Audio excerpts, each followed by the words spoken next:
Hey everybody, and welcome back to Eat the World. I'm Chef Alex Lazic, and welcome to Northern Canada. And here I am in this beautiful lodge, and I'm here doing some consulting work. Now today I've got a video for you that I filmed well over a year ago when I was still living in a condo. It was right after I had foraged for some morel mushrooms, which is the video I'm showing right now. I also made two other videos. One was a simple dish with scrambled eggs and morels. Have a watch of that, it's on my channel.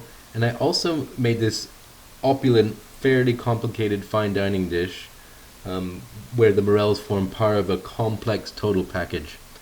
To be honest, I was scared to put this video together because there's so much going on here and I knew it would be a lot of work, and honestly it has been.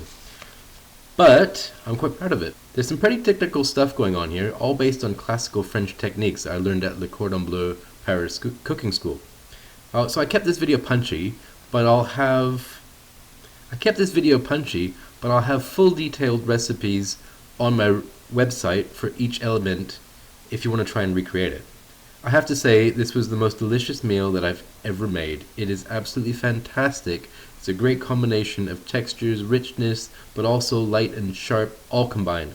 I think it's quite a clever, beautiful dish. So what is it? Well, here we go. So it's lamb 3 ways with stuffed morels wrapped in pancetta, parsley and pea puree with a red wine reduction. That would be the menu title, but the full description is a fillet of lamb, lamb sweetbreads, tongue, with morels stuffed with chevre, wrapped in pancetta, served with pea puree, roasted beetroot and rutabaga, baby carrots, broccolini, sugar snap peas, pickled shallots, parsley puree, and a rich red wine reduction. Epic. If you haven't had sweetbreads or tongue, I would suggest you give them a try. They are such beautiful ingredients. Chefs love them. Honestly, the tongue was the action-packed star of the dish. So before we get cooking, there's something new I wanted to announce. Launching something on my website. So if you've had a culinary disaster, if you've had a kitchen meltdown, I'm going to be there to help you out.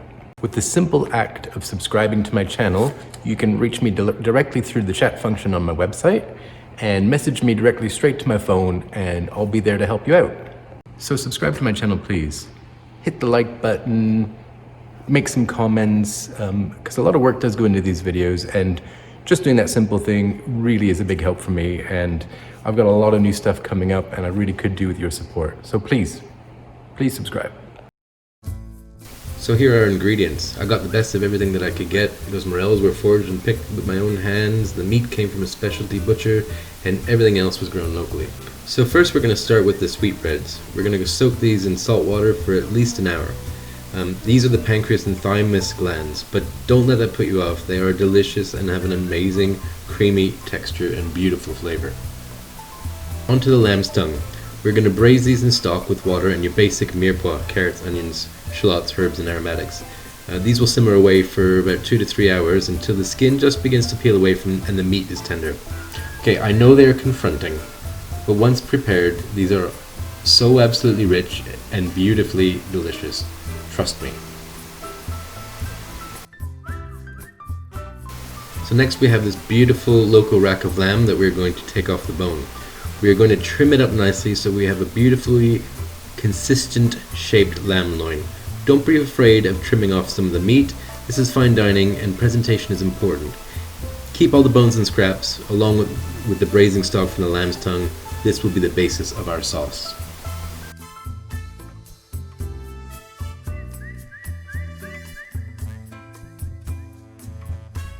So now we're going to break up those bones. The more you can expose the inside of the bone, the better the sauce will be. We're also going to cut up our mirepoix again and get it ready. Mirepoix will always be the basis for French cooking, and especially sauces. Carrots, shallots, celery, and a few bits of tomato in a dark meat sauce. You can also put leeks in there as well.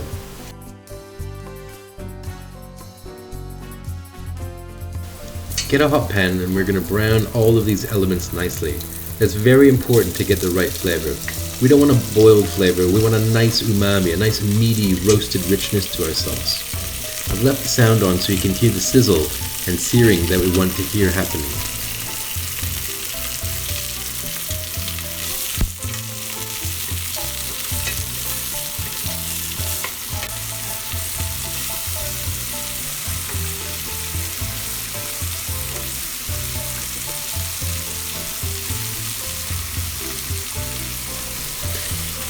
I had a few mushrooms in the fridge. They're good to throw into your sauce. They have a natural kind of chemistry, a flavor enhancer that will take things up to the next level.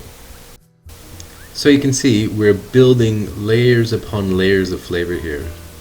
As things get nicely browned, you can slowly decant them and make room for the other ingredients to brown, like the carrots, etc.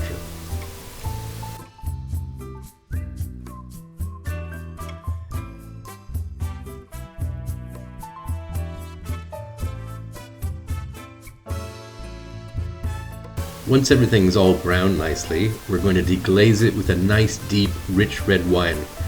Shiraz or Cabernet Sauvignon would be great. A Pinot Noir just won't cut it. Cab Sauv and lamb share some similar chemical compounds, so they go really well together. So put back your decanted items and throw in some herbs and aromatics. Cover with cold water and let simmer.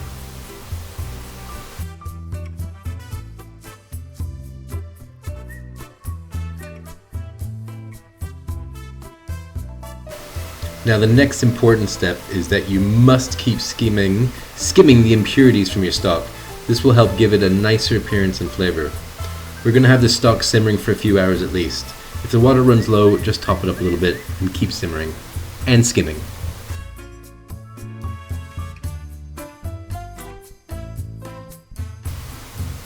Okay, while that's going on, we're going to poach the sweetbreads.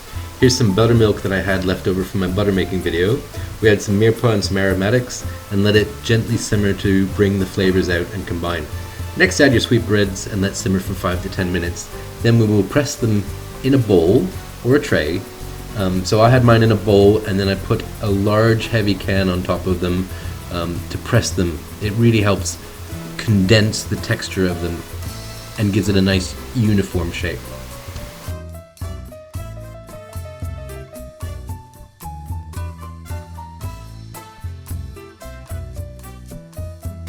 Okay, now we're going to get our pickled shallots ready.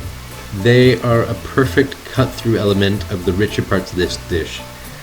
Let's slice them into wedges and put them to one side and get our pickling liquid together. So a simple pickling of honey, salt, red wine vinegar, garlic and seasoning will do.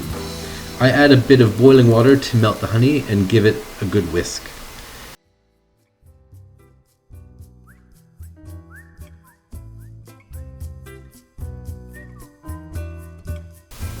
These will pickle nicely over the next few hours. Once they're done, transfer them into a ramekin to save space and reserve some of that pickling liquid. We're going to use that for something else later on. Time to prep our other garnishes and vegetables. We have our sugar snap peas, which look really cool in the half pod. I'm using my broken turning knife, which I talk about in my knife video, which you should also watch. And it worked perfectly. Next we are going to slice some radishes very thinly. They're great for color, adding some freshness and texture. I've also added some broccolini spears, which they don't really need prepping. Now we're going to get started on our stuffed morels. Let's start by sliding this pancetta thinly. Pancetta is a beautifully dry cured aged pork belly. Bacon's more sophisticated cousin. Once that's done, let's start prepping up the stuffing. We have some prosciutto, chives, pecorino romano, and goat's cheese. The goat's cheese is key, but you can use any other thing that you fancy as well, if there's something you prefer. We're going to slice them all up super fine, place them in a bowl, add the goat's cheese and some seasoning, and get mixing. You want it all to be nice and soft and easy to pipe, because we are going to be filling up a piping bag and piping this into the mushroom cavity. So you want it to be nice and smooth with no big lumps.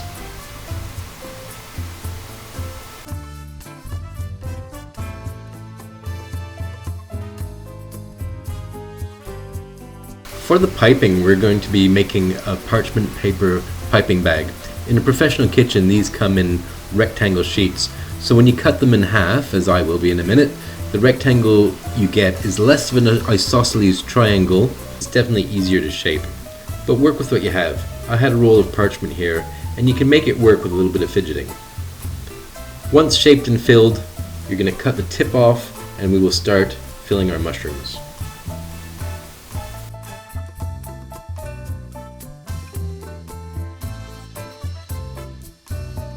Morels are such beautiful mushrooms. It was such a real treat gathering these. They're naturally hollow, so lend well to filling. I love them for their earthy flavor and unique texture.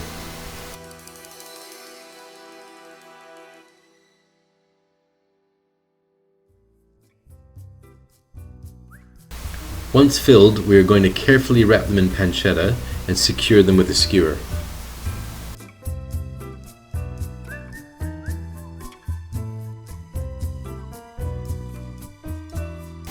Next, we're going to peel and slice some rutabaga and beetroot into thin wedges and roast them with some olive oil and sea salt.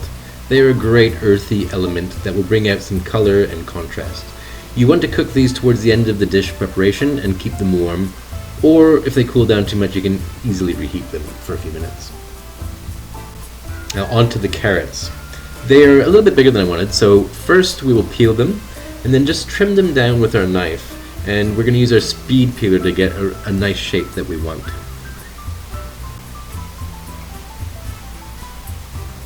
Now a very important step once they are peeled and shaped is to scrape the space between the green and the body of the carrot to remove any dirt that may be left. Once the carrots are done, they get blanched in salted water followed by the broccolini. Okay, so once the tongue is cooked, we're going to decant them, cool them a little bit, and peel off the thick layer of skin and reveal the meat below. Don't throw out the stock. The stock has become rich and delicious. We can add this now to our main stock for more of a depth of flavor and bring the dish together. Again, I know this can look gruesome, but yet what you have here is a super flavorful, rich, delicious meat. Once it's trimmed, cut them in half, lengthways, and then again. Next, you're gonna peel the sweetbreads and slice them up ready to pan fry. They've got this thin membrane that just needs to be removed. Okay, so back to our sauce. Combine the two stocks together and then we're going to strain them. During the straining process, we're going to press out any extra liquids that is into the vegetables. Now we're going to use a super sharp, thin knife to finely dice our shallots for the next step in the sauce making. Once they're diced, we're going to saute them lightly, deglaze again with a rich red wine like the Shiraz or Cabernet Sauvignon. Make sure that we reduce the wine first, then add our stock and continue to reduce.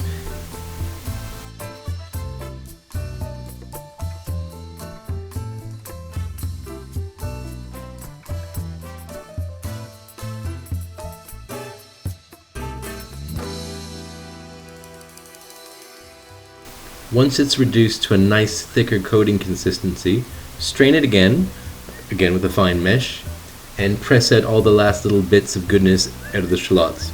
Keep it warm for the plating up, or reduce it down a little bit more if needed. If it gets too reduced, just add a little bit of water. On to our last two garnish items, parsley puree. First, blanch a small bunch of parsley in boiling water for about a minute, cool it in a nice bath and pat dry.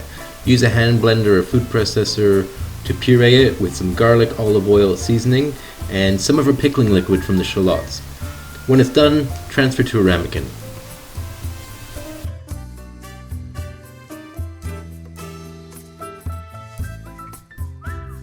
Pea puree is very simple. Boil up some stock with some seasoning, garlic, and onions for a few minutes until it's softened, and then drain it and puree.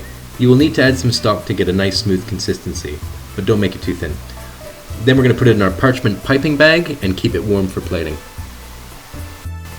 Okay, now let's get cooking. We're on the home stretch. We want a nice hot pan to start sauteing the tongue.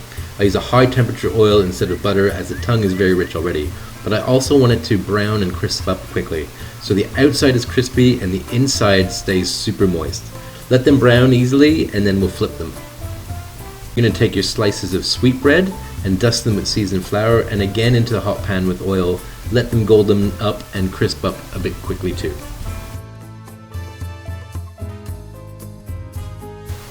Now we're going to get some olive oil and rub it onto our lamb along with some nice sea salt and some freshly ground black pepper.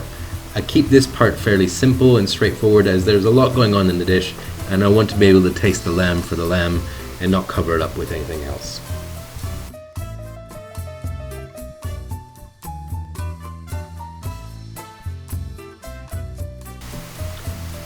We're going to have a medium heat pan and we will cook this at a slightly slower process than we did with the tongue and the sweetbreads. A knob of butter will go in after about 4 minutes, and you'll continuously baste the fillet on both sides as it cooks.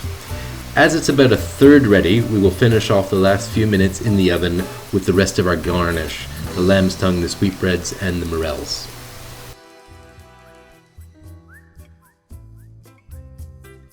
If the other items aren't quite ready, we can take out the lamb and let those finish off in the oven. When the lamb is done, pull it out and we can let it rest for 10 minutes. Very important. We're going to slice off the ends, and then we're going to slice the lamb into 3 or 4 pieces and start plating. I got it about medium with all the filming and faffing about that I was doing, which is fine, but I would have liked to have it just a little bit under what I did get it. Then we're going to take our spatula and start plating, and we're going to give our plate a nice smear of parsley puree. Add a few dabs of pea puree. Try and work as cleanly and neatly as you can. Then we're going to start adding our veggies. We've got our carrots, our rutabaga, and our beetroot. Then our mushrooms, some sugar snap peas, pickled shallots. Then we're going to put some pea sprouts and radish on top for garnish. And finally, we're going to sauce it up.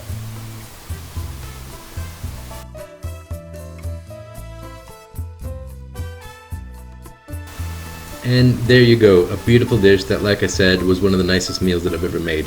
Give it a try. If you don't like certain elements that I put on it, swap it out. Remove things, add things, it's up to you. It's your meal, you enjoy it. Remember, if you need cooking advice, subscribe to my channel and message me at my website. I'd be glad to help. So please like, comment, and subscribe. I have a lot more stuff coming in the works, and I need your support. Enjoy.